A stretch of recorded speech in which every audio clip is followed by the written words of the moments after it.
بسم الله الرحمن الرحيم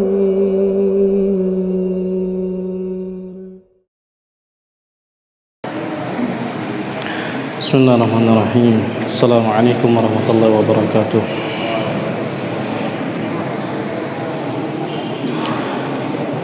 إن الحمد لله نحمده تعالى ونستعينه ونستغفره ونعوذ بالله من شرور أنفسنا ومن سيئات أعمالنا. من يهده الله فلا مضل له ومن يضلل فلا هادي له. أشهد أن لا إله إلا الله وحده لا شريك له وأشهد أن محمدا عبده ورسوله. اللهم صل وسلم وبارك على نبينا محمد وعلى آله وأصحابه ومن تبعهم بإحسان إلى يوم الدين وسلم تسليما كثيرا. أما بعد. Ikhwati, saudaraku semua kaum muslimin rahimani wa rahimakumullah. Alhamdulillah, kita diizinkan Allah Subhanahu wa taala untuk berkumpul kembali dalam rangka tawasi bil haq wa tawasi bis sabr. Kita saling nasihat menasihati tentang kebenaran dan kesabaran. Melanjutkan pelajaran kita terhadap kitab Al-Mulakhas fi Syarah Kitab Tauhid alladhi allafahu ma'ali Syekh Dr. Shalih Fauzan Al-Fauzan hafizahullah taala. Kita sampai pada dalil terakhir dari bab Fadlut Tauhid wa ma yukaffiru minad dunub.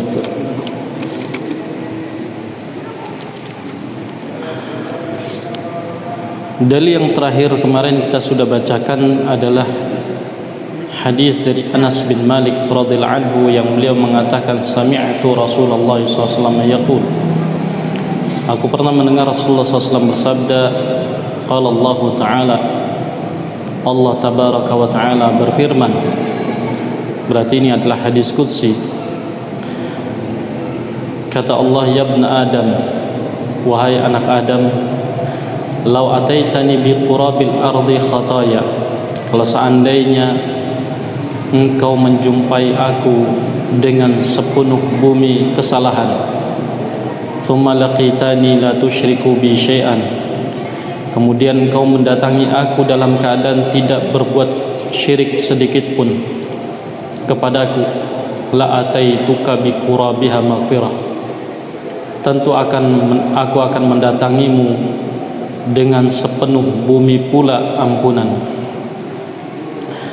Kata Syekh Shalih Fauzan hafizahullah taala, al-ma'na al-ijmali lil hadis, makna secara global terhadap hadis ini.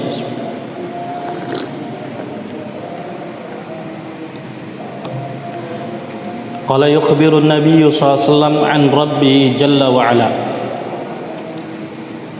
Dalam hadis ini Nabi SAW memberitahukan kepada kita dari Rabb Tabaraka wa Ta'ala, Allah Jalla Jalaluh, annahu yukhatibu ibadahu, bahwasanya Allah Subhanahu wa Ta'ala berdialog dengan hamba-hambanya, wa yubayyinu lahum sa'ata fadlihi wa rahmatihi. Dan di dalam hadis ini juga Allah menerangkan kepada mereka para hambanya tentang keutamaan karunia Allah dan rahmatnya. Wa annahu yaghfiru dhunuba, dan bahwasanya Allah akan mengampuni semua dosa, mahma kathurat, berapapun juga banyaknya, ma damat duna syirk, selama dosa itu bukan dosa kesyirikan. Intabihu. Jadi berapapun banyaknya dosa kita, dosa para hamba, berdasarkan rahmat dari Allah Ta'ala dan karunia dari Allah, Allah akan ampuni semua dosa. Madama duna syirk, selama dosa itu bukan kesyirikan. Wa hadzal haditsu mislu qauli ta'ala, dan hadis ini semakna dengan firman Allah Ta'ala dalam surah An-Nisa ayat 48, di mana Allah Subhanahu wa taala menyatakan, innallaha la yaghfiru ayyushraka bihi, sesungguhnya Allah tidak akan mengampuni dosa kesyirikan, wa yaghfiru ma duna dzalika liman yasha, dan Allah akan mengampuni yang selain daripada itu, liman yasha, bagi siapa saja yang Allah kehendaki. Lihat kalimatnya, pertama, la yaghfiru ayyushraka bihi, Allah tidak akan mengampuni dosa kesyirikan. Jadi dosa yang dibawa sampai mati tidak akan diampuni, dosa kesyirikan yang dibawa sampai mati. Adapun dosa kesyirikan yang dia bertaubat di masa hidupnya, maka Allah yaghfiru dzunuba jami'a. Berdasarkan ayat yang lain Allah menyatakan, qul ya ibadiyalladzina asrafu ala anfusihim la taqnatu min rahmatillah innallaha yaghfiru dzunuba jami'a. Ya ibadi, kata Allah Ta'ala, wahai para hambaku. Qul, wahai Nabi, katakan wahai Nabi, ya ibadi, wahai para hambaku, alladzi asrafu ala anfusihim, alladzina asrafu ala anfusihim, yang mereka melampaui batas terhadap diri-diri mereka sendiri. La taqnatu, jangan kalian putus asa, min rahmatillah, dari rahmat Allah Subhanahu wa taala. Innallaha yaghfirud dzunuba jami'a, karena sesungguhnya Allah akan mengampuni semua dosa. Iya. Baik. Ini yang pertama. Yang kedua, kalimat yang kedua Allah menyatakan wa yaghfiru ma duna dzalika, dan Allah akan mengampuni dosa selain dosa syirik, seberat apapun juga, sebesar apapun juga. Nah, sampai-sampai digambarkan dalam hadis ini, lau ataitani bi qurabil ardi khataya, kalau seandainya engkau menjumpai aku dengan bi qurabil ard, dengan sepenuh bumi. Apakah sepenuh bumi itu besarnya? Apakah sepenuh bumi itu beratnya? Apakah sepenuh bumi itu banyaknya? Karena bumi itu ada 7, ya, sebagaimana sebutkan dalam hadis yang lalu. Bumi itu ada 7. Baik. Nah, sehingga kalaupun sebanyak itu pula dari dosa-dosa, dengan syarat tsumma laqitani la tusyriku bi syai'an, kemudian engkau menjumpai aku dalam keadaan tidak berbuat syirik sedikit pun. La tusyriku bi syai'an, di sini apa? Syai'an nakirah fi siyaqin nafi. Dalam ilmu balaghah yufidul umum, yufidul umum. Nakirah fi siyaqin nafi yufidul umum. Kata para ulama, kalau konteksnya syai'an jatuh setelah kalimat nafi, kalimat nafinya apa? La tusyriku bi, tidak berbuat syirik. Iya, dalam bahasa Indonesianya kalimat negatif. Iya. Maka apa? Dalam ilmu balaghah dikatakan ini adalah, maka yufidul umum, memberikan faedah umum. Artinya semua dosa apapun juga ia, selama itu bukan semua syirik apapun juga bentuknya, syirik besar ataupun syirik kecil, tidak melakukan kesyirikan apapun juga, maka kata Allah Ta'ala, la ataituka biqurabiha maghfiratan. Aku akan menjumpai engkau dengan sepenuh bumi pula ampunan. Subhanallah. Baik. Maka kata Syekh Shalih Fauzan hafizallahu taala, munasabatul hadis lil bab, sehingga kesesuaian hadis ini terhadap judul babnya. Judul babnya adalah bab fadlu tauhid wa ma yukaffiru minadz dzunub. Bab tentang keutamaan tauhid dan yang menghapuskan dosa-dosa. Maka kata Syekh Shalih Fauzan hafizallahu taala, anna fihi dalilan, berarti di dalam hadis ini ada sebuah petunjuk, sebuah bukti, dalil ala kasrati thawabit tauhid, yang menunjukkan betapa banyaknya pahala tauhid. Subhanallah. Dengan tauhid, ya. Dan nanti akan masuk kita pada kisah di mana seseorang membunuh 99 jiwa, yang kemudian apa? Dia bertanya kepada seorang ahli ibadah, kemudian ketika ditanya hal min taubah, apakah saya akan diterima taubatnya kalau saya bertaubat? Dijawab la, tidak. Faqatalahu fakamula mi'ah, ya. Maka dia pun membunuh ahli ibadah tersebut dan menjadi genap 100 jiwa. Kemudian apa? Kemudian datang kepada ahlul ilmi dan diberitakan bahwasanya Allah akan menerima taubatnya, dan dianjurkan untuk pergi ke satu tempat untuk memperbaiki amalannya. Maka dia pergi dalam keadaan belum beramal sama sekali, dan ternyata di perjalanannya dia mendapati ajalnya. Lihat, belum beramal saleh sama sekali, kecuali apa? Kecuali keinginan untuk hijrah. Dengan perjalanannya itu, kemudian Allah Subhanahu wa taala mengampuni dosa-dosanya. Subhanallah. Lihat.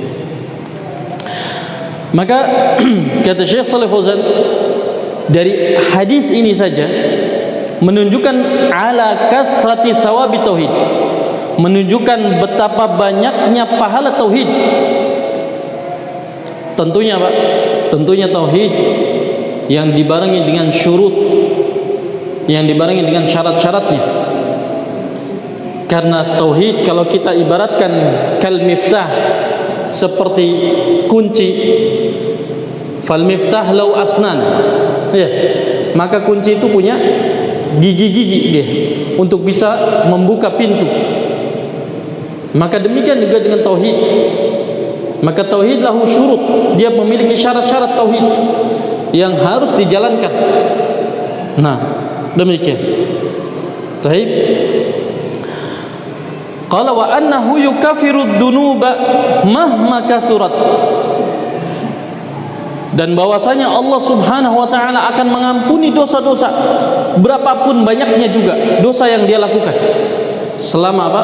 Selama dia memiliki tauhid, selama dia tidak berbuat syirik kepada Allah tabaraka wa taala, besarnya maupun kecilnya.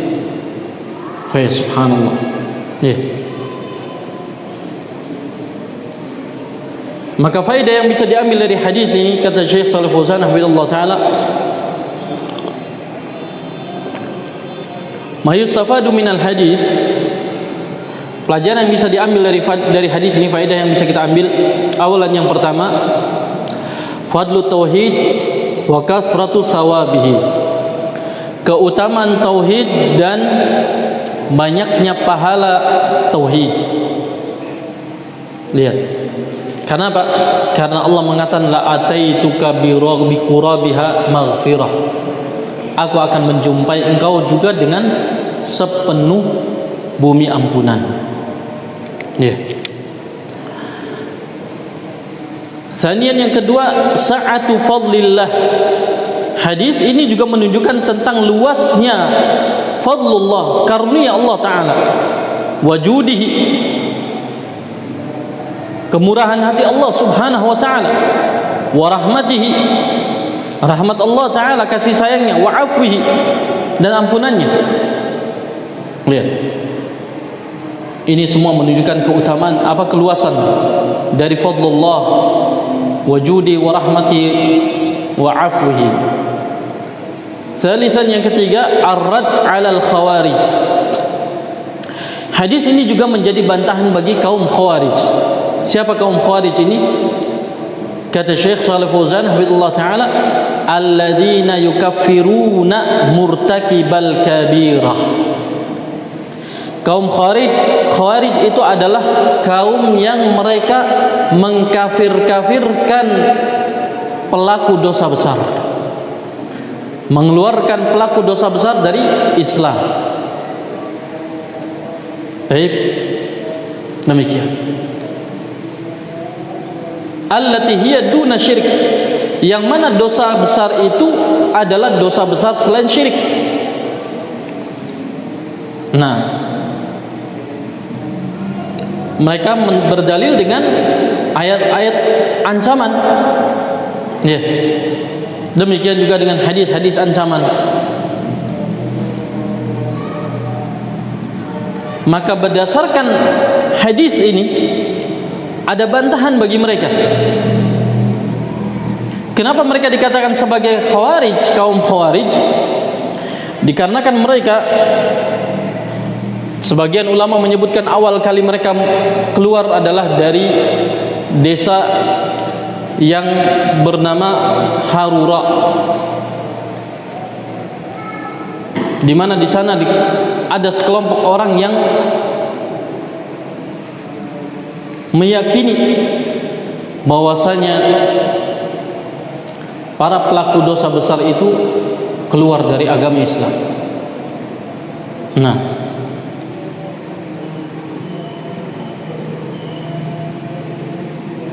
dan di antaranya mereka juga melakukan pemberontakan terhadap Ali bin Abi Thalib radhiyallahu anhu. Disebabkan Ali bin Abi Thalib radhiyallahu anhu menurut mereka tidak menjalankan hukum dengan hukum Allah tabaraka wa taala.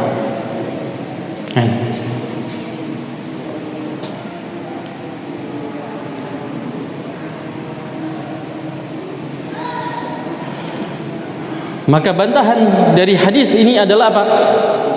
Di mana Allah tabaraka wa taala melalui lisan Rasulnya alaihi salatu wassalam, Allah menyatakan,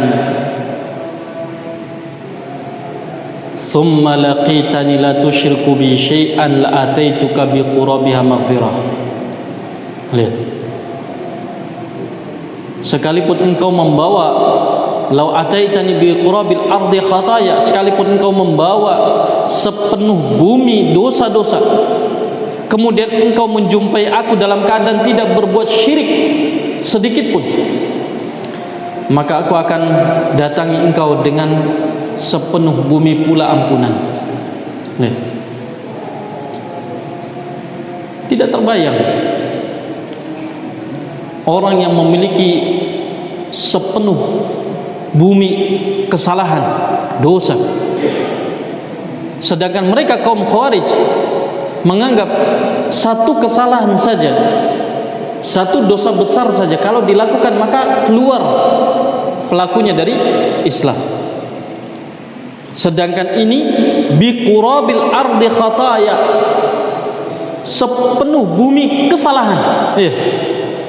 Lihat. Maka ini jelas bantahan bagi mereka, yang dimana mereka menganggap murtakibul kabirah, pelaku dosa besar, keluar dari Islam hanya dengan satu perbuatan saja. Maka apa? Maka dengan hadis ini dibantah oleh Allah Subhanahu wa taala. Allah justru mengampuni dosa yang banyaknya sepenuh bumi, jika apa? Jika tidak berbuat syirik kepada Allah tabaraka wa taala. artinya dosanya ini selain dosa syirik. Dan kalau selain dosa syirik berarti di dalamnya ada dosa besar dan ada dosa kecil. Iya. Karena dosa itu terbagi menjadi dua. Ada yang besar, ada yang kecil. Nah, demikian. Sehingga dengan hadis ini menjadi bantahan bagi mereka. Qala hafizallahu taala ar-rabi' yang keempat isbatul kalamillahi azza wa jalla ala ma yaliqu bi jalalih. Di dalam hadis ini juga menunjukkan adanya ditetapkannya sifat kalam bagi Allah Subhanahu wa taala. Bahwasanya Allah Subhanahu wa taala yatakallam, berbicara, berfirman. Bahwasanya Al-Qur'an adalah kalam Allah, ghairu makhluk. Ya. Al-Quran adalah firman Allah Ta'ala dan bukan makhluk. Ini dari sini menunjukkan, hadis ini menunjukkan bahwasanya apa? Allah Subhanahu wa Ta'ala berfirman. Lau sifatul kalam, Allah memiliki sifat al-kalam. Ya. Dari mana? Karena Rasulullah SAW mengatakan yaqulu qala Allah Ta'ala. Rasulullah SAW mengatakan qala Allah Ta'ala, Allah Ta'ala berfirman. Ya, berarti apa? La yazalu mutakalliman, Allah senantiasa berfirman. Demikian. Baik. Nah, dan demikian juga ketika kita membacakan ayat Al-Quran, maka kita bimanzilatin naqil, kita kedudukannya hanya orang yang menukil. Kalamnya milik siapa? Milik Allah tabaraka wa taala, ya. Maka ketika kita mengatakan qala Allah taala, kalam man? Ucapan siapa berarti? Ucapan Allah tabaraka wa taala, ya. Misalkan kita katakan wa fit tanzil, di dalam Al-Qur'an disebutkan, kalamnya siapa berarti? Kalam Allah tabaraka wa ta'ala. Nah, dan banyak dalam Al-Quran dan hadis yang menunjukkan hal ini, ya. Nah, di antaranya adalah wa in istajaraka fa'ajirhu hatta yasma'a kalam Allah. Ya. Wa in ahadun minal musyrikin istajaraka fa'ajirhu hatta yasma'a kalam Allah. Wa in ahadun minal musyrikin, kata Allah Ta'ala, kalau ada salah satu dari kaum musyrikin yang istajaraka, yang meminta perlindungan kepadamu, ya, fa'ajirhu, maka lindungilah dia, hatta yasma'a kalam Allah, sampai dia mendengar kalam Allah, firman Allah tabaraka wa ta'ala. Oleh karenanya dulu Rasulullah SAW menawan sebagian tawanannya itu di tiang-tiang masjid. Apa hikmahnya? Ini, hatta yasma'a kalam Allah, sampai mereka mendengar firman Allah Ta'ala. Ya. Di antaranya adalah Sumamah, yang setiap kali Rasulullah SAW datang ke masjid kemudian bertanya, ya Sumamah, bagaimana keadaanmu ya Sumamah? Ya. Selalu ditanyakan, bagaimana keadaan wahai Sumamah. Demikian juga dengan Jubair bin Mut'im radhiyallahu anhu. Sampai-sampai Jubair bin Mut'im mendapatkan keislamannya karena karena beliau mendengar bacaan Rasulullah SAW di dalam salat maghribnya. Ketika Rasulullah SAW membaca surat Tur. Ya. Nah, ketika sampai pada ayat am khuliqu min ghairi syai'in am humul khaliqun am khalaqus samawati wal ardi bal la yuqinun, maka kata Jubair bin Mut'im radhiyallahu anhu, kata beliau, kada qalbi ayutir wa dzalika awwal ma waqqara fi qalbi. Allahu akbar. Kada qalbi, kata Jubair bin Mut'im radhiyallahu anhu, hampir-hampir jantungku ayyutir, hampir-hampir jantungku lepas terbang. Kenapa? Ketika mendengar ayat ini, am khuliqu min ghairi syai'in, apakah mereka tercipta dengan sendirinya, dengan tiba-tiba? Am humul khaliqun, atau justru mereka yang menciptakan diri mereka sendiri? Am khalaqus samawati wal arda, bala yuqin, atau mereka justru yang menciptakan langit-langit dan bumi, bahkan mereka sama sekali tidak yakin bisa melakukannya. Lihat, mendengar ayat ini Jubair bin Mut'im radhiyallahu anhu langsung mengatakan, kada qalbi ayutir, hampir-hampir saja jantungku lepas terbang. Wa dzalika awwalu ma waqara fi qalbi, dan itu adalah yang pertama kali keimanan masuk ke dalam jantungku. Subhanallah. Karena mustahil, gak mungkin, ya. Tidak mungkin kalau ada perahu yang bisa berlayar sendirian. Ya. Dia bisa berlayar ke barat, bisa berlayar ke timur, bisa berlayar ke utara, ke selatan, dan seterusnya. Gak mungkin. Pasti ada yang menggiringnya. Dan tidak mungkin sebuah istana yang megah, masjid ini yang megah, faya subhanallah, masya Allah, kemudian terjadi sudfatan, tiba-tiba sekonyong-konyong muncul, teleng, ya, begitu? Lah, ya, labud min sani' yasna'u, pasti ada yang membuatnya, ya, pasti ada yang merancangnya. Demikian langit yang begitu kokohnya, tegarnya, tanpa ada tiang yang menyanggahnya. Subhanallah. Pernah kita menemukan tiang langit? Hah? Kenapa bisa berdiri begitu? Atau memang tercipta begitu saja? Majnun kita, gila kita, iya. Nah, gak mungkin langit sedemikian indahnya, sedemikian megahnya, sedemikian besarnya, yang dihiasi dengan bintang-bintang, dengan matahari, dengan rembulan, kemudian tiba-tiba muncul begitu saja. Iya. Seperti apa? Ibarat seperti dalam dongeng, dalam mimpi, iya. Tak mungkin, mustahil. Nah, maka dari sini menunjukkan apa? Menunjukkan bahwasanya pasti itu ada yang menciptakannya. Nah, ini hikmahnya. Maka dari sini Rasulullah sallallahu alaihi wasallam beliau terkadang menawan tawanannya itu diikat di tiang masjid. Hikmahnya apa? Ini. Nah,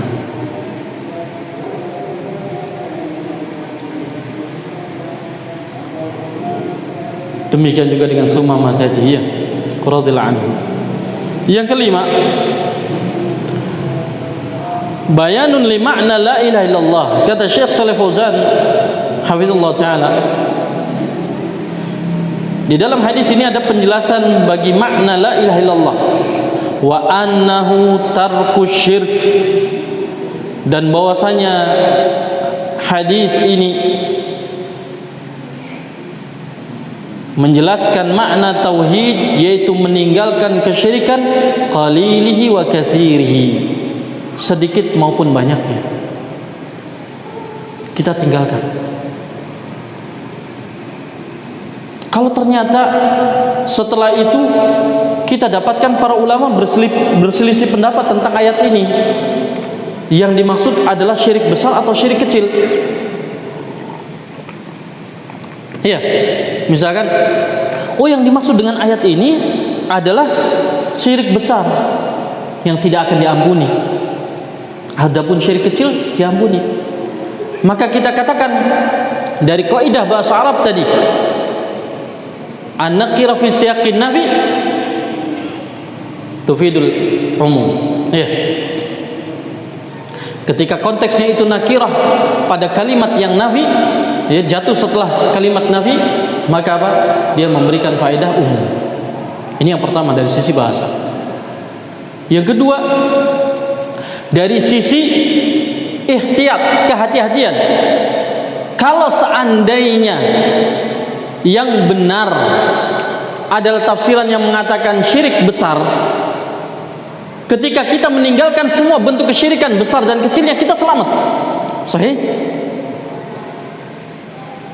Demikian pula terlebih lagi ketika yang benar ternyata ayat ini bersifat umum, semua syirik besar maupun kecil, dan kita sudah meninggalkannya, dan kita meninggalkan syirik besar dan kecil, maka kita pun apa? Selamat. Ya. Maka apa? Maka yang terpenting kata Syekh di sini, makna la ilaha illallah adalah apa? Tarkus syirk qalilihi wa katsirihi. Meninggalkan kesyirikan besarnya maupun kecilnya. Ya. Wala yakfi qauluha bil lisan. Dan kalimat la ilaha illallah itu tidak cukup hanya dengan mengucapkan dengan lisan saja. La ilaha illallah. Ya, tidak cukup. Tetapi harus dengan amal. Karena namanya iman itu adalah qaulun wa amalun. Namanya iman itu apa? Ucapan dan amalan. Qaulul qalbi wal lisan wa amalul qalbi wal jawarih. Ya. Ini. Qaul qalbi wal lisan, ucapan hati dan lisan kita. Ucapan hati seperti apa? Khauf. Berikan khauf kita kepada Allah tabaraka wa ta'ala, raja, harapan kita. Kita berharap kepada Allah, hanya kepada Allah tabaraka wa ta'ala. Kita bertawakal hanya kepada Allah tabaraka wa ta'ala. Iya. Baik, itu amal qalb, iya. Nah. Demikian juga dengan qaul qalb. Nah. Wa qaul lisan, ucapan lisan, la ilaha illallah. Demikian juga dengan qaul al-jawarih, amal jawarih, amalan jawarih, anggota tubuh, dari lisan kita maupun dari anggota tubuh kita yang lain. Kita mengucapkan la ilaha illallah, kemudian kita wujudkan dalam bentuk apa? Keseharian kita. Nah, ini karena kata Imam Bukhari rahimahullah ta'ala, al-iman qaulun wa amalun. Ya. Iman itu adalah ucapan dan amalan. Baik. Maka la yakfi qauluha bil lisan faqat.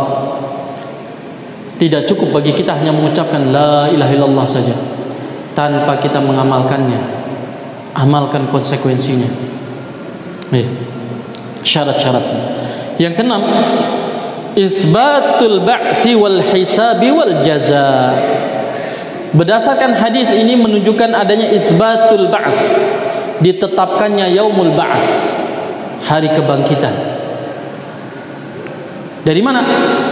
Karena summa laqitani ya la tusyriku bi syai'an. Kemudian engkau menjumpai aku. Berarti apa? Kita akan dihidupkan. Kita akan berjumpa dengan Rabb kita Jalla Jalaluh. Ya. Nah, terlebih lagi nanti di padang mahsyar, yang dimana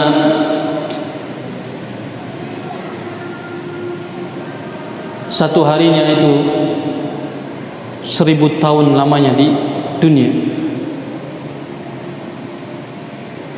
dalam keadaan mereka waqifun amam Allah tabaraka wa ta'ala, berdiri di hadapan Allah subhanahu wa ta'ala, menanti yaumul hisab, hari pembalasan. Ini ketika kita sudah dibangkitkan, maka kita menetapkan berarti adanya al-hisab, hari perhitungan, pembalasan, wal jaza.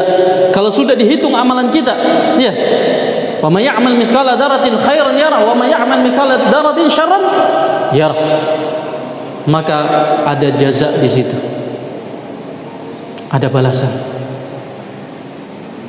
Makanya kata Syekh Shalih Fauzan hafizallahu taala di dalam kitabnya Syarah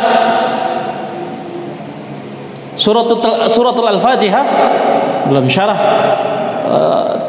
tafsir surah Al-Fatihah, Syekh Shalih Fauzan hafizallahu taala beliau menafsirkan ayat Maliki Yaumiddin ay Maliki Yaumil Jaza. Nah, hari pembalasan. Kenapa? Karena dengan itu kita akan merasakan takut kepada Allah tabaraka wa taala. Ketika kita salat, kita berharap bahwasanya ibadah kita ini diterima oleh Allah taala.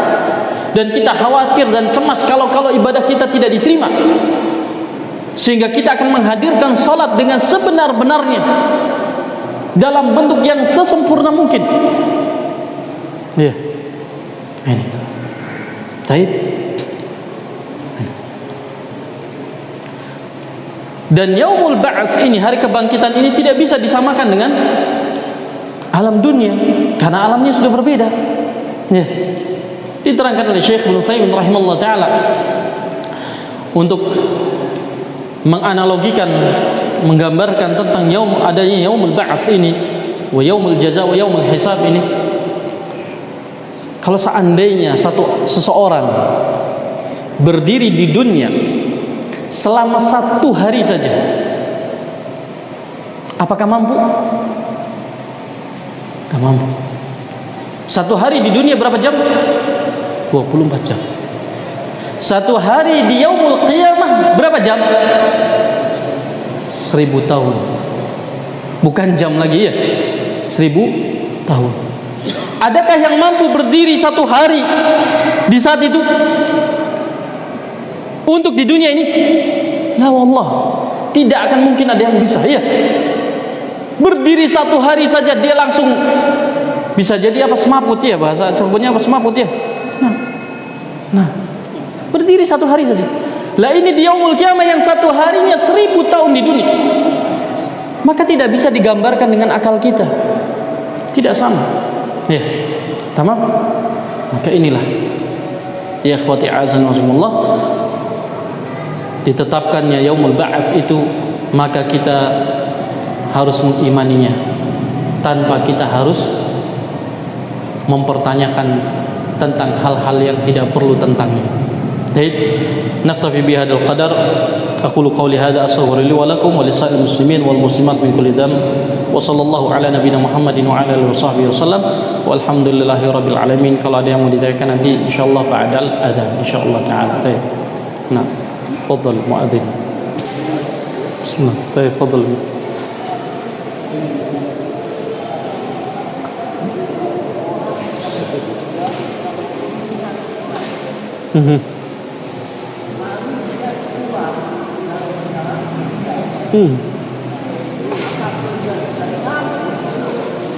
Apanya? Taubatnya. Baik. Nah,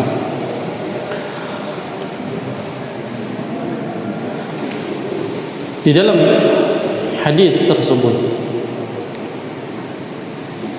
digambarkan bahwasanya orang ini baru bertanya kepada seorang alim, hal li min taubah, apakah saya bisa diterima taubatnya? Maka kata sang alim, dikatakan na'am, iya, idhab ila kada wa kada, pergilah kamu ke sini dan ke sini.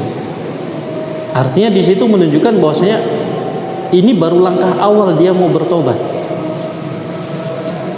Iya, baru niatan. Nah, wallahu alam, apakah di situ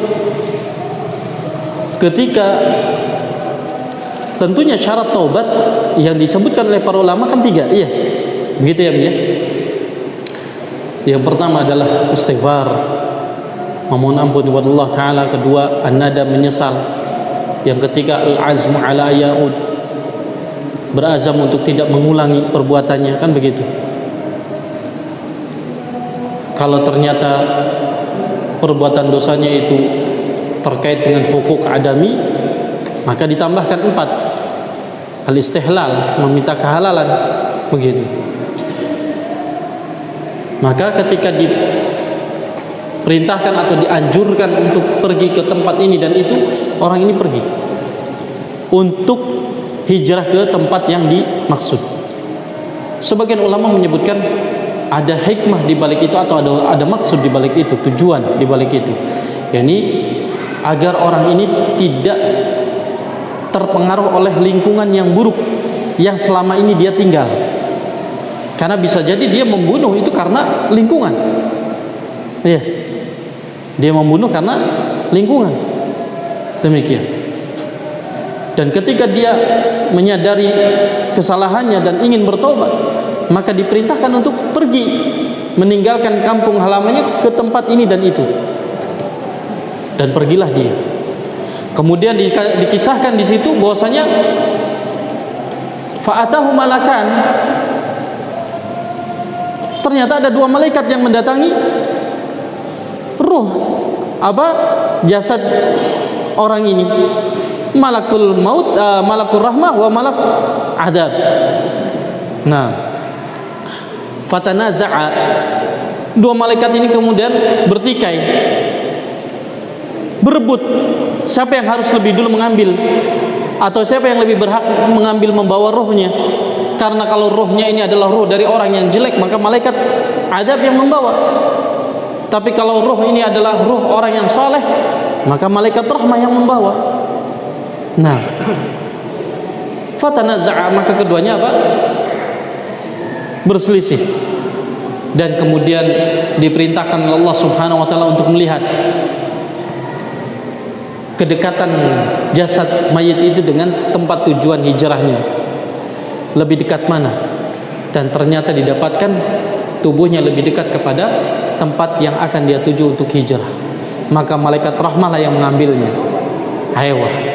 Dari situ diketahui bahwasanya dia bertaubat. Dan dari situ menunjukkan bahwasanya dengan tauhid yang dia miliki, menghapuskan seluruh dosa yang dia punyai dalam keadaan belum beramal soleh sama sekali. Subhanallah. Subhanallah. Wallahu a'lam bishawab. Demikian insyaallah. Nah, mengenai syirik katanya tadi kan secara umum bisa gitu. Bagaimana konteksnya dengan hadis yang 3 golongan pertama dimasukkan ke neraka, yaitu orang yang bikin ilmu, mujahidin, itu prosesnya mereka itu juga kan saja. Nah, apakah mereka akan abadi di neraka karena dia itu bagaimana penjelasannya? baik. Para ulama membedakan antara syirik besar dengan syirik kecil dari sisi takhlid finnar, kekekalan dalam neraka. Nah, ketika seseorang itu melakukan dosa syirik akbar, iyadan billahi tabaraka wa ta'ala, maka dia akan kekal di dalam neraka. Tetapi kalau dia melakukan syirik kecil, riya, sum'ah, ujub, maka kesyirikan itu hanya akan menghapuskan dosa, pahalanya, menghapuskan nilai ibadahnya. Tetapi Allah Subhanahu wa taala tidak akan memasukkannya ke dalam neraka secara kekal. Insya adabahu wa insya ghafar lahu. Dia termasuk dari dosa-dosa besar, syirik kecil ini. Yang kata Allah, kata Rasulullah SAW dalam menghukumi dosa, dalam masalah para ulama menilai bahwa dalam menghukumi dosa-dosa besar itu adalah tahta masyiatillah, di bawah kehendak Allah Subhanahu wa taala. Insya adabahu wa insya ghafar lahu. Kalau Allah menghendaki, Allah akan hukum dia atas dosanya, dan kalau Allah berkehendak, Allah akan mengampuni dia. Demikian. Sehingga itu perbedaan antara syirik besar dengan syirik kecil. Nah, begitu. Adapun dosa besar selain syirik besar, maka semuanya tahta masyiatillah, di bawah kehendak Allah Subhanahu wa taala tadi. Perbedaannya dengan syirik akbar, syirik yang besar. Kalau syirik yang akbar, yang besar, tidak hanya menghapus, menggugurkan amalan-amalan soleh, tetapi juga akan menyebabkan pelakunya, kalau dia tidak bertobat, kekal di dalam neraka. Na'udzubillah wa nasallallahu. Nah, demikian Allah SWT. Baik.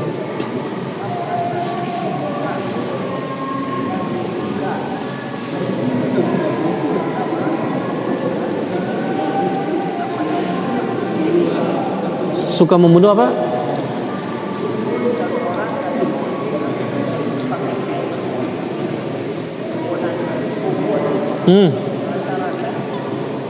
Oh, taib. Wallah alam, apa tujuannya ketika seseorang membungkus pohon dengan kain putih begitu ya? Nah, wallah alam, sampai sekarang saya belum tahu tujuannya apa. Jika dia meyakini dengan keyakinan kesyirikan, na'udzubillah wa nasallallahu, maka apa?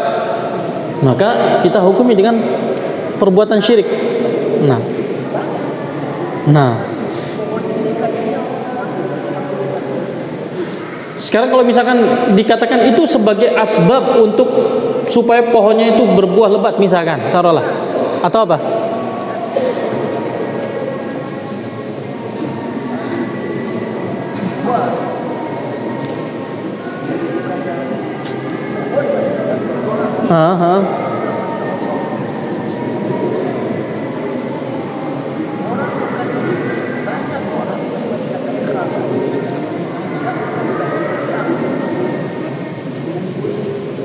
Nah, al-muhim innamal a'malu binniyat. Ya, amalan masing-masing orang itu bergantung pada niatnya, ya. Nah, kalau misalkan dia meniatkan dengan itu ada keyakinan yang batil dari keyakinan kesyirikan, maka syirik. Nah, gitu. Ayo, sahih. Tapi kalau misalkan ada yang meyakini ini sebab saja supaya orang bisa terhindar dari mara bahaya atau dari musibah dan sebagainya, maka kita katakan apakah itu asbab syar'iyah atau bukan? Kalau bukan asbab syar'iyah, maka minimalnya jatuh pada syirik asghar, syirik kecil minimalnya. Tapi kalau dia meyakini bahwa itu ada andil dalam mempengaruhi alam semesta, mengatur alam semesta dan sebagainya, maka ini syirik akbar. Nah, tapi kalau hanya sebagai sebab yang itu bukan sebab syar'iyah, maka dia jatuh kepada syirik asghar. Contoh misalkan orang memakai cincin dari batu, entah batunya batu apa ya. Kemudian dia mengatakan dengan cincin ini akan menyebabkan dia terjaga kesehatannya. Dia pakai itu, atau yang sempat ramai gelang misalkan, taruhlah ya, gelang yang katanya bisa memberikan kesehatan. Maka kita katakan, kalau dari apakah gelang itu secara medis dia menjadi penyebab, betul-betul secara medis menjadi penyebab asbab dari kesehatan seseorang, terjaganya kesehatan seseorang atau tidak? Kalau ternyata tidak, maka dia jatuh pada syirik asghar. Ya, karena ada keyakinan seperti itu. Tapi kalau misalkan dia meyakini bahwa ini mempengaruhi, ini yang menjaga keselamatan, ini yang memberikan kesehatan dan sebagainya, maka ini jatuh pada syirik akbar. Ya, begitu. Nah, kita kasih gambaran itu ya, yang sempat ramai katakanlah gitu ya, gelang kesehatan. Apapun bentuknya, mau besi, mau karet, mau apa ya. Kalau secara medis dia bukan menjadi penyebab, artinya tidak ada unsur-unsur yang membuat seseorang sehat dengan gelang itu, kemudian dia meyakini bahwa ini bisa menyehatkan, dan dengan sebab ini dia menjadi sehat, dia meyakini dengan sebab ini dia menjadi sehat, maka apa? Jatuh pada syirik asghar. Tapi kalau dia meyakini bahwa ini adalah yang menyembuhkan dia, inilah yang merawat kesehatan dia dan sebagainya, ini jatuh pada syirik akbar. Na'udzubillah. Begitu ya. Insyaallah bisa difahami ya. Nah, begitu. Nah, ini. Wa antum jazakumullah. Nah, begitu insyaallah. Ya. Intabihu, jadi hati-hati dengan kesyirikan. Banyak kesyirikan itu tanpa kita sadari. Ya. di kamar, di rumah, di mana-mana. Kesyirikan udah merajalela. Ya, dengan mudahnya masuk lewat SMS, menawarkan pesugihan. Syirik kan bukan? Di mana ini? Bisa di kamar kan? Kita di kamar mandi bisa dapat itu. Ya, tawaran syirik itu ya. Pesugihan ini dan itu. Sahih? Benar gak? Sekarang sudah masuk ke kamar-kamar ya. Nah, nggak perlu kita datang ke dukun, sudah datang sendiri. Iya. SMS-nya. Tinggal reg spasi ini itu jadi ya. Maharnya sekian. Na'udzubillah. Ini syirik. Sahih. Nah, belum lagi zodiak ramalan ya. Ramalan keuangan, perjodohan ini dan itu dengan zodiaknya. Dia bisa baca di dalam kamar. Dalam keadaan dia tidak sadar ini adalah apa? Kesyirikan. Yang kata Rasulullah SAW, man ata arrafan fasa'alahu fasaddaqa bima yaqul fala tuqbal salatuhu arba'ina wa fi riwayat arba'ina yawman. Al-Qam Qasas. Barang siapa yang mendatangi dukun kemudian bertanya kepadanya dan membenarkan ucapannya, maka apa? Allah tidak akan menerima salatnya selama 40 hari. Alhamdulillah, ya, 40 hari. Ya, kalau dia salat 40 hari enggak diterima. Dia kalau enggak salat tambah berlipat-lipat. Iya. Na'udzubillah. Lihat. Ini. Kesyirikan sudah merajalela di mana-mana. Ya. Tanpa kita mendatanginya. Kalau kita sampai baca buka, ya, cuma buka saja di HP, jatuh kita kepada hadis tadi. Sama halnya dengan kita mendatangi mereka. Nah, hati-hati. Jangan penasaran.